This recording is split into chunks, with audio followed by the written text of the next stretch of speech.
இந்த ஈழ விடுதலை போராட்டத்தின் முதல் கலப்பல் என்ற பெருமையை இந்த வரலாற்றிலே பதிவு செய்திருக்கின்ற நிலையில் தேவானந்தா அவர்களின் முயற்சியினால் இந்த சிலை உருவாக்கப்பட்டது. 3 முறைகள் உடைக்கப்பட்ட சிலவேளை நான் எல்லாரோடையும் சேர்ந்து வந்தது இது முதல் தடவையாக இருக்கலாம் என்று நினைக்கின்றேன். இது ஒரு பொது நோக்கத்தோடு ஒரு பொது எண்ணத்தோடு தான் எல்லாரும் வந்திருக்க முடியும் என்று நினைக்கின்றேன்.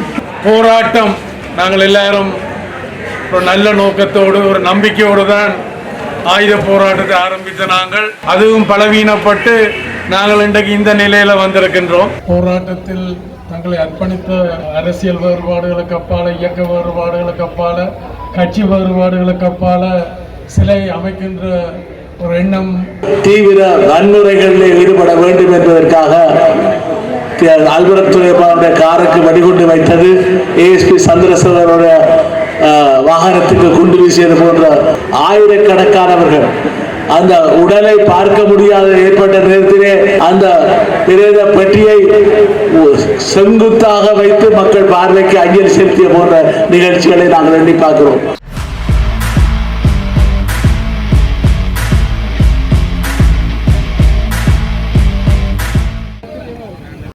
தேவானந்தா அவர்கள் தற்போது இங்கு வந்து தந்து கொண்டிருக்கிறார்.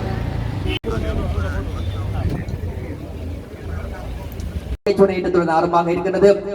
சகோதரி சிவகுமாரி அவர்களை தொடர்ந்து கௌரவ அமைச்சர் டக்ளஸ் தேவானந்தா அவர்கள் அடுத்ததாக ஈகை சுடரை ஏற்றுவார். அதனைத் தொடர்ந்து இங்கு வருகை தந்திருக்கின்ற கட்சி தலைவர்கள் ஈகை சுடரைக்கான மலர் மாலையை அமைச்சர் மூத்த போராளி தோழர் டக்ளஸ் தேவானந்தா அவர்கள் அறிவிப்பார். தற்போது இங்கே கம்பீரமாக காட்சி தருகின்ற சிலையானது 1999ஆம் ஆண்டு ஈழ மக்கள் ஜனநாயக கட்சி வசமாக வலிகிழக்கு பிரதேச சபை இருந்த போது அமைக்கப்பட்ட சிலை. அந்த காலத்திலே பல இன்னல்களுக்கு முகம் கொடுத்து இந்த சிலையினை இந்த இடத்திலே இபிடிபி தோழர்கள் அமைத்ததும் வரலாற்று சான்றாக இருக்கின்றது.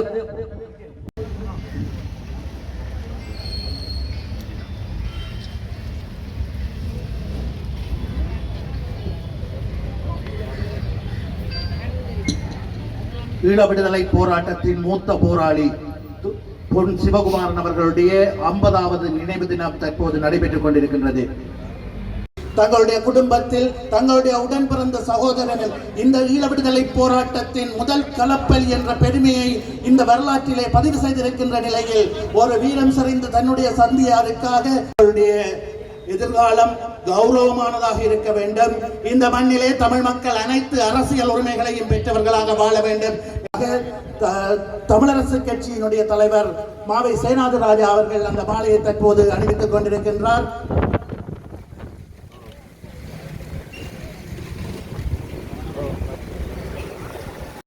ஈழ விடுதலை போராட்டத்தின் மூத்த போராளிகள் ஒருவராக இருக்கக்கூடிய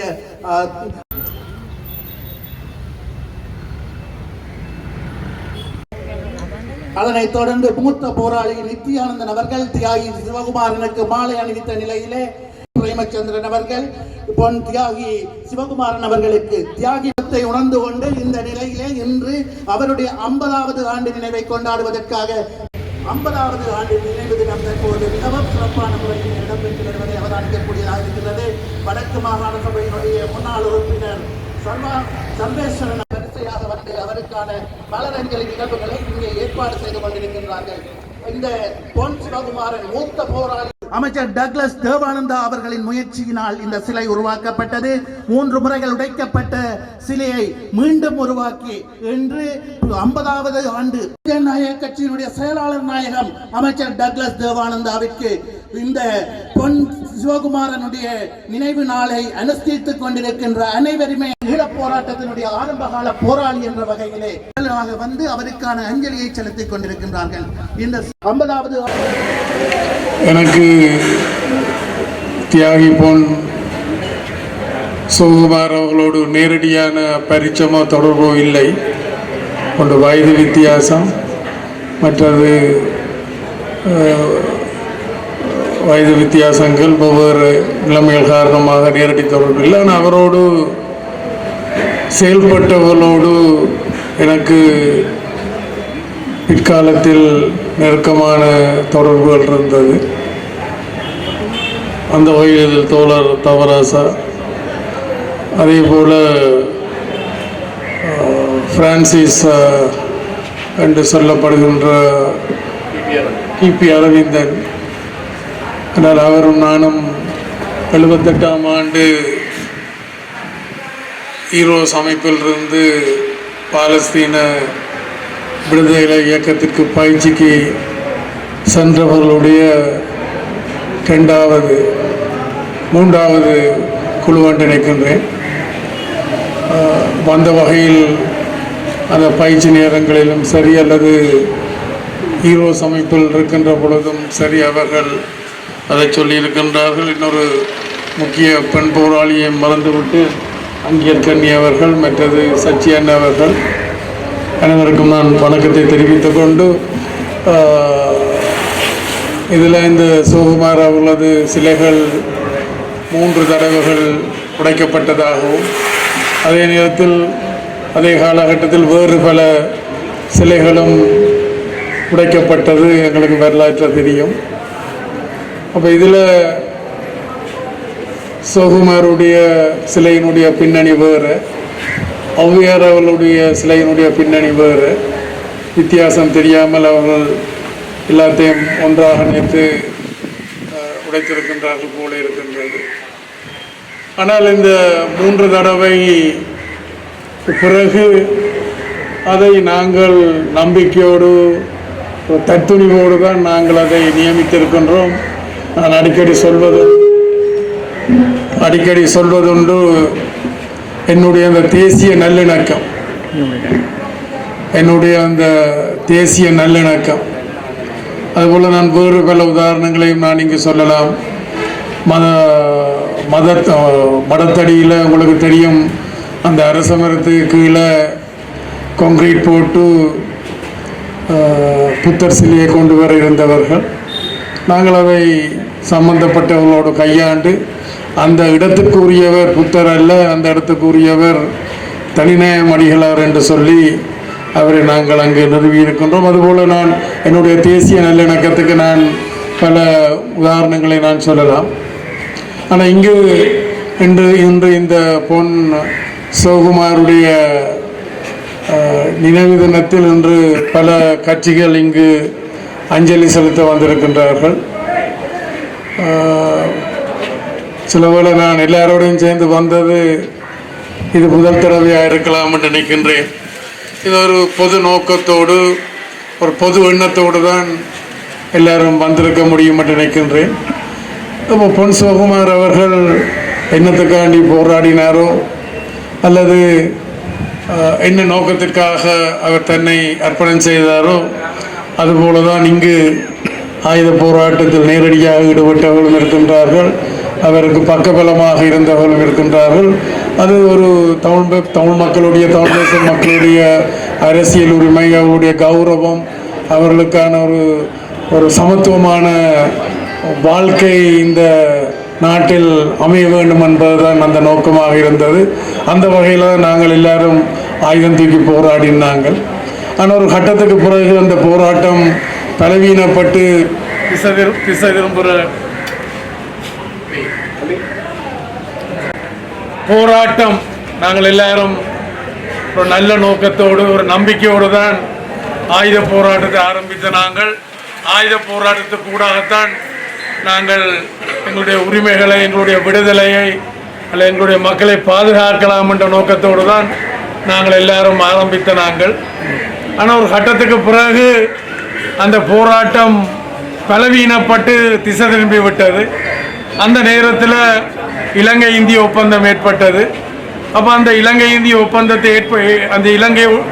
ஒப்பந்தத்தை ஏற்றுக்கொண்டு அதற்கூடாக நாங்கள் முன்னோக்கி செல்லலாம் என்ற ஒரு நடைமுறை சாத்தியமான எண்ணத்தோடு தான் சகல கட்சிகளும் சகல இயக்கங்களும் முன்வந்தவர்.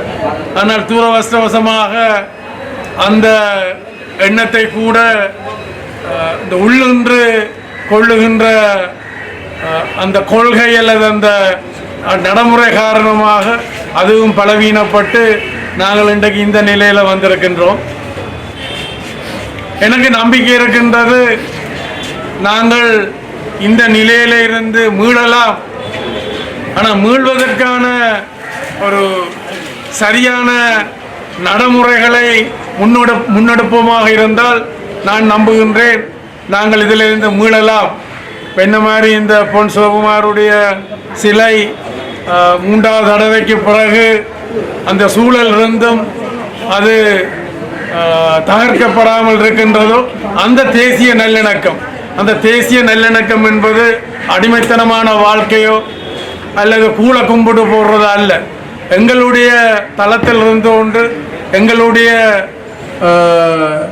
ஒரு யதார்த்தமான அல்லது ஒரு நடைமுறை சாத்தியமான ஒரு வேலை திட்டங்களோடு நாங்கள் முன் செல்வோமாக இருந்தால் நிச்சயம் அதை அடையலாம் என்று கூறி, நான் இங்கு பல கட்சிகள் இருக்கின்றபடியினால் நான் அதை மேலும் என்னுடைய கருத்தாக நான் இங்கு விஸ்தரிக்கவில்லை. இங்கு கலந்து கொண்ட சகலருக்கும் ஏற்பாட்டாளர்கள் நன்றி கூறத்துக்கு இருக்கின்றார்கள். இருந்தாலும் என்னுடைய பங்குக்கும் என்ற ஒரு பொது நிகழ்வில் நாங்கள் எல்லாரும் கலந்து கொண்டிருக்கின்றோம். அதுபோல ஏனைய பொது நிகழ்வுகள் அல்ல தமிழ் மக்களுடைய உரிமைகளை வென்றெடுக்கக்கூடிய ஒரு வேலை திட்டமாக இருக்குமாக இருந்தால் எல்லாரும் அதில் கலந்து கொள்வதற்கூடாக நிச்சயம் நாங்கள் முன்னோக்கி போகலாம் என்பதையும் கூறி, மீண்டும் இந்த ஏற்பாட்டாளர்களுக்கு இந்த வாய்ப்பை கொடுத்ததுக்கு நன்றி கூறி என்னுடைய உரையை முடிக்கின்றேன். நன்றி, வணக்கம். அல்ல, நான் சொல்ல வந்த ஒரு விடயத்தை மறந்து விட்டேன். அதாவது இந்த தமிழ் மக்களுடைய போராட்டத்தில் தங்களை அர்ப்பணித்த சகலருக்கும், அரசியல் வேறுபாடுகளுக்கு அப்பால, இயக்க வேறுபாடுகளுக்கு அப்பால, கட்சி வேறுபாடுகளுக்கு அப்பால சிலை அமைக்கின்ற ஒரு எண்ணம், நோக்கம் இருக்கின்றது. அதை நான் இருக்கின்ற காலகட்டத்தில் நிச்சயம் அது அமைப்பேன் என்பதை இந்த சந்தர்ப்பத்தில் கூறிக்கொள்ள விரும்புகின்றேன். நன்றி. தியாகி பொன்னுத்துறை சிவகுமாரன் அன்னலட்சுமி தம்பதிகளின் ஒரு வீர புதல்வனாக உரும்பிராய் மண் பெற்றெடுத்த அந்த தியாகி சிவகுமாரனுடைய 50வது நினைவு தினத்திலே நாங்கள் கூடியிருக்கின்றோம். தமிழ் அரசியல் வரலாற்றிலே தரப்படுத்தலை தொடர்ந்துதான் மாணவர் எழுச்சி இடம்பெற்ற பொழுது மாணவர் பேரவையினுடைய பல்வேறு நடவடிக்கைகளை ஒருங்கிணைத்து தலைமை தாங்கியவர்களிலே ஒருவராக தியாகி பொன் சிவகுமாருடைய தலைமையிலே நாங்கள் மாணவர்களாக அணிதிரண்டிருந்தோம்.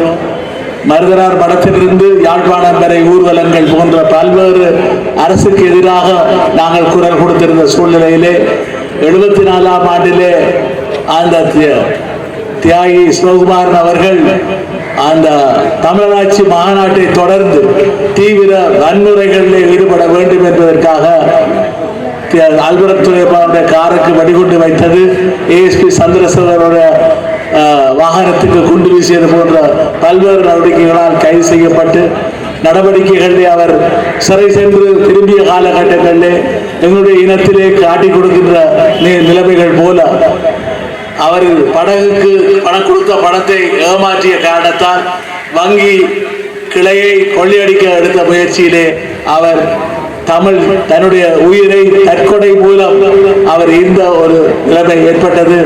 அந்த ஆரம்ப நாளிலே மரணக்கிரியை நடைபெற்றிருந்தால் ஒரு சில 100 பேருடன் நடந்திருக்கும்.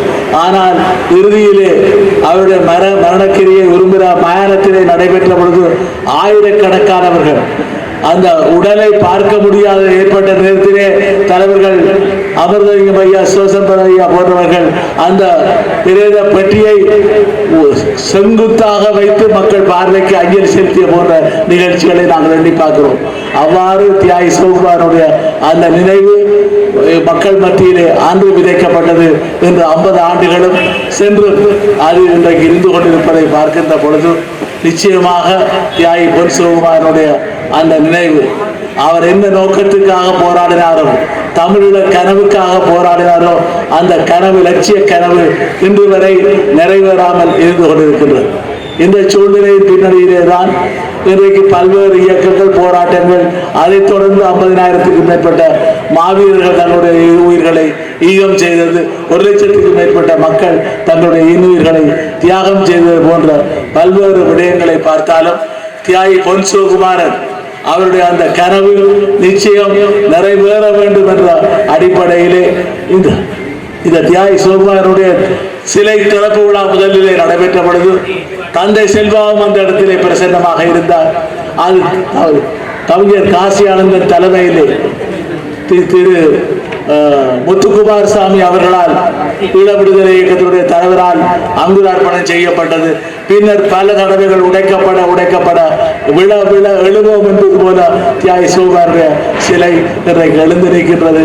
அந்த வகையிலே தியாகி சிவகுமாரனுடைய அந்த நினைவை நாங்கள் போர்த்த வேண்டும். இன்றைக்கு அமெரிக்காவிலே ஒரு தீர்மானம் மசாசூசெட்ஸிலே 82 கொண்டு வரப்பட்ட பொழுது நாங்கள் எல்லாம் மகிழ்ந்தோம். இன்றைக்கு அந்த காங்கிரஸிலே 8 உறுப்பினர்கள் முன்மொழிந்திருக்கிறார்கள். இங்கே ஒரு சுதந்திரத்துக்கான பொதுமக்கள் வாக்கெடுப்பு இண்டிபெண்டன்ஸ் ரெஃபரண்டம் தேவை என்ற அந்த தீர்மானத்தை முன்மொழிகின்ற அளவுக்கு தமிழீழத்தினுடைய அந்த நிலைமை இன்றைக்கு வேகமாக முன்னேறி கொண்டிருப்பது தியாகி சிவகுமாரனுக்கு நிச்சயமாக ஒரு மனநிறைவை கொடுக்கக்கூடியதாக இருக்கும். ஆகவே அந்த வகையிலே அவ்வாறான விடயங்களை நாங்கள் நோக்கி முன்கொண்டு சென்று இலங்கைக்குள்ளே தீர்வு இல்லை, சர்வதேச தலையீட்டின் மூலம்தான் எங்களுக்கு ஒரு தீர்வு தேவை என்பதை வலியுறுத்தி இருக்கக்கூடிய சந்தர்ப்பத்திலே 50வது ஆண்டு நினைவஞ்சலியை நாங்கள் செலுத்திக் கொண்டிருக்கின்றோம்.